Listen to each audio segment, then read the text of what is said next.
अपने एसी की लंका मत लगाओ। एसी को प्लीज आप ठीक से चलाओ।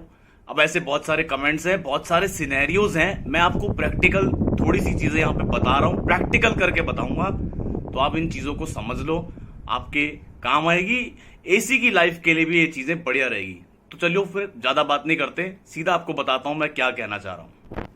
देखो, हर मॉडल का हिसाब किताब अलग होता है। मेरे पास जो मॉडल है इसमें मैं आपको एक चीज दिखाता हूँ। अभी एसी 27 पे चल रहा है और उसके नीचे आपको एक लाइट दिख रही है। ये लाइट अभी कंटिन्यूअसली जल रही है। इसका मतलब कंप्रेसर हमारा चालू है और एसी अभी कूलिंग कर रहा है। जब कंप्रेसर कट हो जाता है तो ये लाइट ब्लिंक होने लग जाती है। ठीक है, इसका मतलब कंप्रेसर अपनी साइकिल्स ठीक से चला रहा है और लाइट ब्लिंक होने का मतलब है कंप्रेसर कट हो गया। तो हर मॉडल में अलग अलग है, किसी में टक टक करके आवाज भी आती है। तो हर मॉडल में हिसाब किताब अलग है। अब मैंने यहाँ पे रिमोट ले लिया है। अब मैं आपको बताता हूँ मैक्सिमम क्या होता है ना, लोग सोचते हैं ज्यादा ठंडा करने के चक्कर में एसी को ऐसे 18-16 पे चला लो। अब ऐसे में क्या होगा ना, सिनेरियोस को समझो आप। कुछ कुछ रूम्स ना टॉप फ्लोर पे होते हैं और गर्मी भी बहुत ज्यादा है कुछ शहरों में।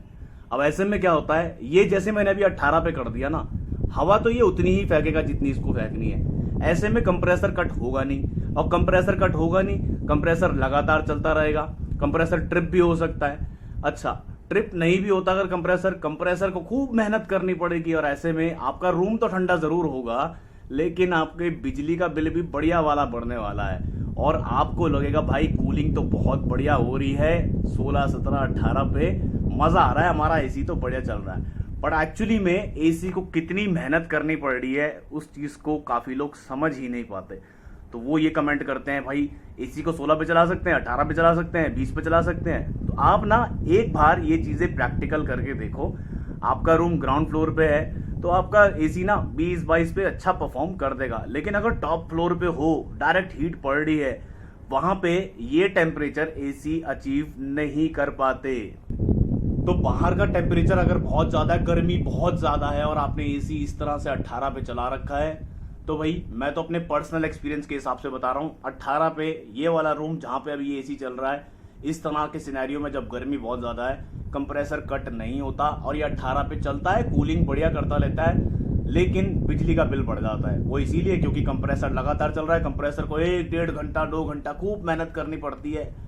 ठीक है, कंप्रेसर लगातार चल रहा है 2-2 घंटे तक, अब कट तो हो नहीं रहा है। तो ऐसे में क्या है ना, इस पे चलाने का फिर फायदा क्या है। अब वहीं पे अगर मैं इस एसी को फिर 20, 21, 22, 24 पे कर देता हूँ तो ये टेम्परेचर जल्दी अचीव कर लेता है। अब मैं प्रैक्टिकल आपको एक चीज दिखाता हूँ। अब कंप्रेसर कट कैसे होगा, जैसे मैंने बोला हर मॉडल में हिसाब किताब अलग है। या तो फिर आप आउटडोर को एक बार नजर डालो, एक बार चला के देखो एसी को कि कितनी देर में कंप्रेसर कट होता है, कौन से टेम्परेचर पे कट होता है, अचीव कर लेता है। वैसे इंडोर से ही पता चल जाता है। अब देखो मैं यहाँ पे टेम्परेचर बढ़ाऊंगा और आवाज आएगी आपको एक टक करके, जिसका मतलब है कंप्रेसर कट हो गया। मैं टेम्परेचर बढ़ाता हूँ एक बार, क्योंकि मैंने एसी अभी चलाया, रूम अभी ठंडा इतना हुआ नहीं है। आई आवाज, ध्यान से देखना, 28 पे आई ना आवाज, टक करके आवाज आई, इसका मतलब मेरा कंप्रेसर अब कट हो चुका है। यानी मेरे रूम का टेम्परेचर जो है वो 28 डिग्री तक अचीव हो रखा है। और कट होने के बाद में ना यहाँ पे ये लाइट भी ब्लिंक होती है। एकदम से ब्लिंक नहीं होती, थोड़ा समय रुक के होती है। जैसे मैंने फिर से बोल रहा हूँ, हर मॉडल का हिसाब किताब अलग होता है। तो यहाँ पे ये लाइट अब देखो ब्लिंक हो रही है, इसका मतलब अभी कंप्रेसर नहीं चल रहा है। थोड़ी देर में ये कंप्रेसर जैसे ही ऑन होगा, ये लाइट ब्लिंक होना बंद कर देगी और एसी फिर से चालू हो जाएगा। तो आपने क्या करना है, कंक्लूजन क्या है इस वीडियो का, कंक्लूजन ये है कि आप जिस भी टेम्परेचर पे एसी चलाते हो, वैसे तो मैं कहूंगा 24 से नीचे मत चलाओ, 24 पे चलाओ, 25-26 पे चलाओ।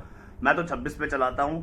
और ऐसे में क्या है ना, मेरी कंप्रेसर की साइकिल्स भी ठीक से चलती रहती है। 1 घंटे के अंदर 2 से 3 बार कंप्रेसर कट होता है जब ज्यादा गर्मी होती है।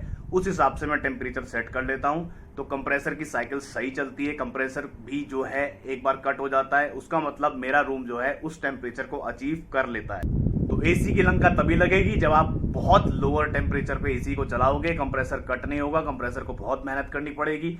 उससे क्या है ना, आपके एसी की लाइफ भी खराब होगी और आपका बिजली का बिल भी बढ़ेगा। इसलिए आप एसी को ऐसे टेम्परेचर पे चलाओ जो एक्चुअली में वो रूम में वो अचीव कर पाता है। हर रूम का अलग अलग कंस्ट्रक्शन होता है। कोई टॉप फ्लोर पे बना है, टॉप फ्लोर पे काफी दिक्कत होती है एसी को ठंडा करने में। ग्राउंड फ्लोर पे जल्दी अचीव कर लेता है एसी टेम्परेचर। तो एसी खरीदते वक्त भी इन चीजों का ध्यान रखो कि आपने कितने कैपेसिटी का एसी खरीदना है, 1 टन, 1.5 टन, 2 टन। तो वो रूम के हिसाब से आप जरूर इस चीज का ध्यान रखना। और एसी की प्लेसमेंट कहाँ करनी है इसके ऊपर भी मैं एक वीडियो बना चुका हूँ। तो अभी देखो कंप्रेसर जो है कट हो रहा है। यहाँ पे मैंने काफी देर इस एसी को अब चला लिया है। तो आप भी इन्हीं चीजों का ध्यान रखो। आप जब एसी चलाते हो तो आपको इस चीज की अपना आप नॉलेज हो जाएगी। जब बार बार आप चलाओगे तो आपको पता चल जाएगा कंप्रेसर कट हो रहा है। और ये फिक्स स्पीड कंप्रेसर्स होते हैं। ये जितना भी आपने टेम्परेचर सेट किया है वो टेम्परेचर जब अचीव हो जाता है उसके बाद कंप्रेसर कट हो जाता है। जब रूम फिर से गर्म होने लगता है तो कंप्रेसर फिर से चालू हो जाता है। तो अब से आप ध्यान रखना कि आप एसी को, मैं तो यार कहता हूं 24 पे चलाओ, 25 पे चलाओ, ये टेम्परेचर अचीव हो जाते हैं और इस पे कूलिंग भी आपको अच्छी मिल जाती है। 16-17 पे चलाना है कोई फायदा नहीं है ना, फिर बिजली का बिल भी बढ़ेगा। तो यही चीजें बस मैं बताना चाहता था। इन चीजों का आपने एक बार ध्यान रखना है। आप चलाओगे धीरे धीरे आपको नॉलेज हो जाएगी। अगली वीडियो में मिलता हूँ। और हाँ देखो, अभी टक से आवाज फिर से आई है और कंप्रेसर चालू हो गया है। ठीक है, अभी जस्ट अभी आई थी, कंप्रेसर फिर से चालू हो गया है। तो इस तरह से आइडिया हो गया है मेरे को। अब मैंने जब चलाया था तो 27-28 पे चल रहा था। अभी मेरा जो एसी है 25 पे चल रहा है और यहाँ पे भी कंप्रेसर की साइकिल्स ठीक से चल रही हैं। तो मुझे इससे लोअर जाने की जरूरत नहीं है। अब रूम भी काफी बढ़िया इसमें ठंडा हो जाता है।